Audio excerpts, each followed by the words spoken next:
नमस्कार, स्वागत है आप सभी का गणेशा एस्ट्रो हेल्प में। मैं हूं डॉक्टर दिलीप और आज हम बात करेंगे सूर्य ग्रहण के बारे में। ये जो सूर्य ग्रहण है वो काफ़ी फेमस है।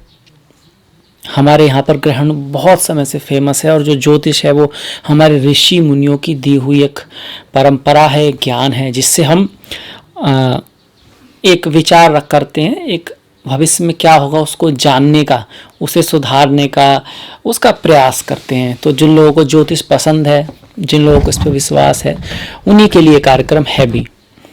तो जो हम बात करेंगे सूर्य ग्रहण की, एक काफ़ी विरला सूर्य ग्रहण है। ऐसा सूर्य ग्रहण है जो सदियों में हुआ करता है, क्योंकि ये जो शनि और गुरु साथ में आए हुए हैं वो भी वक्री, ऐसा सदियों में ऐसा होता है। 100 साल 150 साल पहले कभी ऐसा हुआ हो।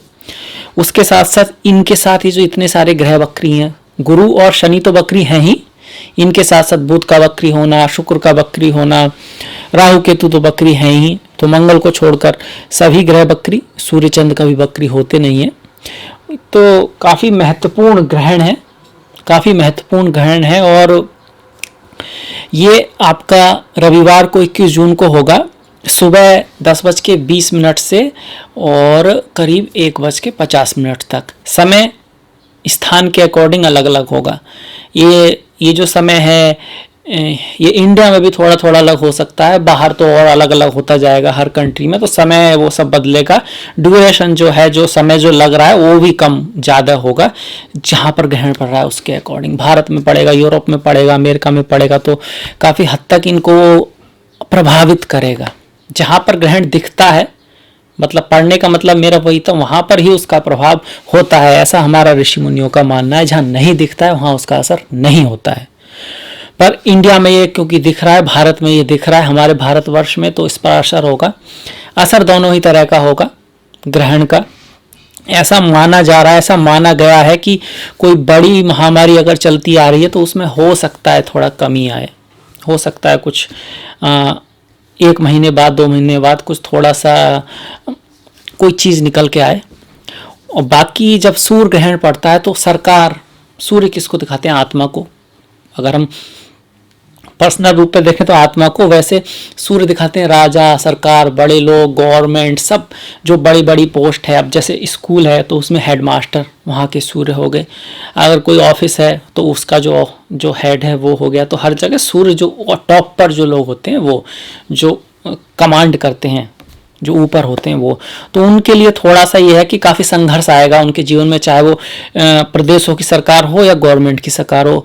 कहाँ से आएगा संघर्ष? क्योंकि पब्लिक में कुछ ऐसा होगा, कुछ घटनाएं होंगी, कुछ उतार चढ़ाव आएंगे। अब 2-4 चीज़ें ही हो सकती हैं। देखिए, बाढ़, भूकंप, इस तरह की, या फिर कोई बीमारी हमेशा कीट पतंगों और वायरस बैक्टीरिया से ही आती है। तो एक तो हमारे यहाँ आई चुकी है, तो इसके कारण काफ़ी हद तक इन लोगों को स्ट्रगल करना होगा। और सरकारों में भी पूरे विश्व में अगर देखा जाए तो जैसे कि चाहे वो अमेरिका हो या रशिया, कुछ ऐसी घटनाएं होंगी जिनसे या तो सरकार पलटे, ना भी पलटे तो काफ़ी हद तक विरोध, काफ़ी संघर्ष झेलना पड़ेगा। अपने घर में, आपके घर में जो विशेष है, आपके पति हैं, आपकी अगर पत्नी काम करती हैं, कुछ घर ऐसे भी हैं, माता हैं, पर वो ही उसको संभालती हैं, तो वो भी सूर्य हो गई उस घर की। तो जो उस घर का जो मेन मुखिया है उसके लिए उनका थोड़ा ज़्यादा ख्याल रखना है। वो सभी राशियों के लिए है। आपकी राशि विशेष के लिए क्या असर होगा उसका भी हम इसमें बात करेंगे। तो सूर्य ग्रहण के बारे में थोड़ी सी बातें जो कॉमन है वो एक बार हम बता देते हैं कि 12 घंटे पहले सूर्य ग्रहण होने से सूतक लग जाता है। सूतक का मतलब होता है कि ये जो समय है वो मंत्र सिद्धि के लिए अच्छा है, पूजा पाठ के लिए अच्छा है, पर मूर्ति को नहीं छूते, ऐसा कुछ लोग बोलते हैं, मंदिर बंद हो जाते हैं। पर मेडिटेशन, ध्यान, कोई भगवत गीता पढ़ना, कोई अच्छी किताब पढ़ना, उसके लिए बहुत अच्छा समय है। अगर आपको मंत्र सिद्धि है, किसी गुरु से आपको मंत्र प्राप्त हुआ है, तो इसमें उनका असर बहुत ज़्यादा होता है। तो सूतक में इन सब चीज़ों का ध्यान रखना होता है। सूतक जैसे ग्रहण लगेगा, जब ग्रहण खत्म हो जाएगा उसके बाद सूतक खत्म, उसके बाद दान पुण्य करने का हमारे उसमें विधान रहा है। तो दान को बोलते हैं कि इस दिन ज़्यादा लगता है। अब वैसे तो हर दिन ही लगता है, पर देखिए वक्त की बात है, वही वक्त होता है कि व्यक्ति सेम व्यक्ति वही व्यक्ति, राजा वही व्यक्ति रंक। वो कहानी भी आपने सुनी होगी, काफ़ी फेमस कहानी है कि एक व्यक्ति ढूंढने चला किसी सबसे सजीव सबसे खूबसूरत आदमी को, तो उसने एक तस्वीर बनाई। उसके बाद उसको मन हुआ कि सबसे बदसूरत आदमी को, जब कुछ समय बाद वो चला तो उसने फिर से एक व्यक्ति की तस्वीर बनाई। पर जब उसने उसकी तस्वीर बनाई तो वो व्यक्ति रोने लगा कि क्यों, समझ में नहीं आया। फिर उसने बताया कि वो जो खूबसूरत व्यक्ति था वो भी मैं ही था। तो समय बड़ा बलवान होता है। तो जब ये ग्रहण हो या फिर कोई त्यौहार हो, चाहे महाशिवरात्रि हो या एकादशी हो, तो उन दिन समय में एक विशेष ऊर्जा होती है। ऐसा नहीं है कि और दिन अगर आप दान करते हैं तो उसका फल नहीं मिलता। तो एक दिन, ये कुछ विशेष दिन होते हैं, इनका एक विशेष महत्व होता है। तो अगर दान पुण्य करते हैं, अपने पितरों के लिए कुछ दान करें जिनको अमावस्या होती है। सूर्य ग्रहण हमेशा अमावस्या को ही होता है, चंद्र ग्रहण पूर्णिमा को होता है। तो पितरों से रिलेटेड किसी को कुछ करना है, पूजा वगैरह, उसके लिए भी अच्छा है। वैसे भी आप उसको दान पुण्य करने के लिए अच्छा है। सूर्य की रोशनी में न जाएं, मतलब कि ये नहीं है कि अब अगर काम है तो जाएंगे तो उसकी तरफ देखें नहीं, कैप लगा लें जहाँ तक हो सके। ऑफिस में काम करते हैं तो बहुत ही बढ़िया बात है, बाहर ना निकलें। वैसे भी कोरोना की वजह से बाहर जितना कम निकलेंगे उतना अच्छा है। सिक्योर रहें, मतलब कि कोई रिस्क ना लें, कोई अधर्मपूर्ण काम तो बिल्कुल ही ना करें। कारण है उसके कि जब भी ग्रहण होगा, देखिए सूर्य चंद्र आपके पास में आ जाएंगे, है ना, और चंद्र के ही जो नोड हैं वो राहु और केतु हैं।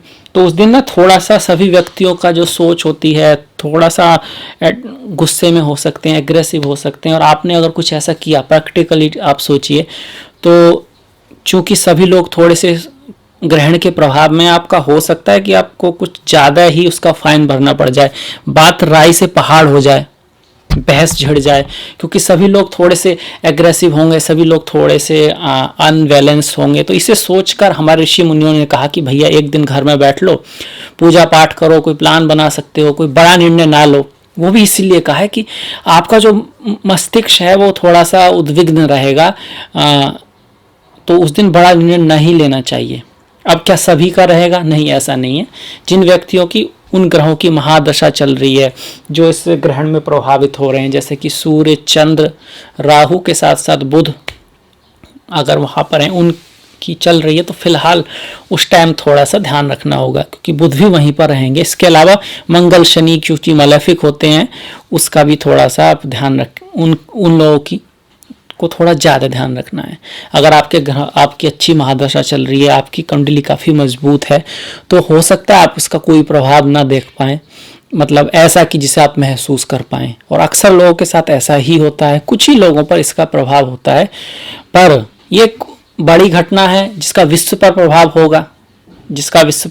होगा, और एक ज्योतिष प्रेमी के तौर पर, हमारी एक धरोहर है उसके तौर पर, एक जानकारी के तौर पर भी इसको आपको जानना चाहिए। बड़ा इंटरेस्टिंग होता है जानना समझना, जिन्हें इंटरेस्ट है। तो इसके बाद हम आपकी राशि के बारे में बात करेंगे कि भाई आपकी राशि के लिए क्या रहेगा। बाकी जो सूतक होगा उसमें हमें क्या नहीं करना है वो थोड़ा सा मैं बता देता हूँ। एक तो ये बड़ा निर्णय नहीं लेना है, कहीं पैसा इन्वेस्ट नहीं करना है, और ये सब चीज़ें हैं कि भाई कोई भी बड़ी चीज़ ना करें। ये सब मंत्रों का जाप कर सकते हैं। भगवान विष्णु के मंत्रों का जाप खासकर अच्छा माना जा सकता है, क्योंकि राहु केतु जब अमृत पी रहे थे तो भगवान विष्णु ने उनका जो गला काट दिया था, मोहिनी रूप में थे वो। तो इस वजह से कुछ लोग भगवान विष्णु के मंत्रों का जाप बताते हैं। भगवान सूर्य के मंत्रों का जाप भी किया जा सकता है, भगवान चंद्र के मंत्रों का जाप किया जा सकता है, और मेडिटेशन, ध्यान, योगा वो सब किया जा सकता है। हवन वगैरह भी किया जा सकता है, उसके लिए भी अच्छा समय है, आप हवन वगैरह कर सकते हैं। तो जैसे किसी को चंद्र का कुछ उनकी कुंडली में कमज़ोर है तो वो खीर घी का हवन कर सकते हैं। सूर्य के लिए तेल का, घी का हवन कर सकते हैं। ये सब चीज़ें हैं। इसके अलावा स्नान को बोलते हैं कि ग्रहण से पहले ही कर लिया जाए तो अच्छा है, या फिर ग्रहण के बाद करें, ये भी अच्छा है। थोड़ा सा बोलते हैं कि जो बड़े इस तरह की जो चीज़ें, जैसे चाकू हो गया, तलवार होगी, इस तरह की चीज़ों को यूज ना करें। मेरे ख्याल से इसी तौर पर किया गया हो कि अगर ऐसी चीज़ें आपके हाथ में हैं, आसपास हैं, और चूंकि ग्रहण को लोगों की मेंटलिटी थोड़ी सी अपसेट हो सकती है, आपकी ना हो दूसरे की, तो गुस्से में अगर आपसे कुछ ये सोच के कहा होगा भैया इनको तो अलग ही रख दो। इसके अलावा ये भी बोलते हैं कि आप खाना कम ही खाएं, क्योंकि कम खाना खाने से आदमी को निद्रा कम आती है, आलस कम रहता है, उसका दिमाग भी थोड़ा सा कम ही खाया जाए, पूजा पाठ में लगता भी है। अब ज़्यादा खाना खा लेंगे तो नींद आएगी, तो मंत्र सिद्धि क्या करेंगे, पूजा पाठ क्या करेंगे। थोड़ा कम खाना खाएं, दूध से बनी चीज़ें थोड़ी कम खाएं, ऐसा कहा गया है। दूध एक्चुअली एसिडिक होता है, वो जो है ना पेट में उसको बढ़ाता है, गैस्ट्रिटी को बढ़ाता है। वैसे भी प्रकृति में आप देखिए, जब बच्चे छोटे हैं उनके लिए मना नहीं है, वो तो दूध पीते ही हैं, पर जैसे ही बच्चे बड़े होते हैं, चाहे वो किसी भी जीव के हों, चाहे वो गाय का बछड़ा हो या भैंस का बच्चा हो या किसी का भी हो, वो अपना दूध छोड़ देते हैं, वो प्रकृति की दूसरी चीज़ें खाते हैं। और ये सभी जीव करते हैं मनुष्य को छोड़कर। तो दूध को बहुत ज़्यादा हेल्थी बचपन में तो ठीक है, चलो 16, 17, 18, उसके बाद थोड़ा सा दूध को कम कर देना चाहिए, ऐसा हमारे ऋषि मुनियों का मानना रहा है। बाद में और क्या नहीं करते भाई, इसको अपने बड़ों का अपमान न करें, बड़ों का अपमान न करें। आपके जो पूर्वज हैं उनको अगर उनके लिए प्रार्थना करते हैं बहुत अच्छी बात है, पर गलती से भी उनका अपमान नहीं करें इस दिन, ये बहुत खास बात है। कोई भी बुरा कार्य, कोई भी बुरी सोच अगर आती भी है तो उसको वहीं से ख़त्म कर दें, क्योंकि चीज़ें बढ़ सकती हैं, चीज़ें बिगड़ सकती हैं, इस चीज़ का ध्यान रखना है। तो इसके साथ ही फिर इसके बाद करेंगे हम बात आपकी राशि के बारे में। आइए बात करते हैं वृषभ राशि वालों के लिए आपकी कुंडली की कैसा रहेगा ये सदियों में पड़ने वाला विशेष सूर्य ग्रहण। तो देखिए, ये जो सूर्य ग्रहण है जो 2 नक्षत्रों में पड़ेगा, मृगशिरा जो कि मंगल का नक्षत्र है, आर्द्रा जो स्वयं राहु का नक्षत्र है। तो ये जो ग्रहण है वो आपके द्वितीय भाव में पड़ रहा है। द्वितीय भाव होता है धन का, वाणी का, परिवार का, वैल्यूज का, खाने पीना जो आप खाते हैं उसका, कपड़ा वगैरह जो पहनते हैं उसकी सोच का, इमेजिनेशन का। इसके साथ साथ यह द्वितीय भाव होता है आपकी जो पत्नी या पति हैं उनकी आयु का, क्योंकि सप्तम से अष्टम भाव है। इसके साथ साथ ये जो ग्रह होता है माता के लाभ का भी होता है, क्योंकि माता का जो घर है वो चौथा घर है, और चौथे घर से अगर गिने तो ये 12, 11 माह है, तो माता के लाभ का है ये घर। अगर पिता के भाव से गिनते हैं हम, पिता का भाव क्या है, ये है, तो 1, 2, 3, 4, 5, पिता के भाव से 5वां। अगर 10वें भाव को पिता का भाव मानते हैं, तो अगर 9वें भाव को मानते हैं तो पिता के भाव से 6ठा भाव है। तो अगर 10वें भाव से माने तो एक तरह से ये पिता का पहला लड़का, मतलब आपका खुद का भाव भी हो सकता है। तो उस भाव में ये सब ग्रह बैठे हैं, सूर्य, चंद्र, राहु, बुध, ये ग्रहण बन रहा है, अमावस्या तो है ही। तो सबसे पहले तो आम बात जो होती है कि मन थोड़ा व्याकुल रहेगा, मन थोड़ा उस दिन उद्विग्न हो सकता है, कहते हैं ना मूड खराब है, इस टाइप से का। तो लगभग सभी लोगों का ऐसा मन रहता है उस दिन, अक्सर लोगों का।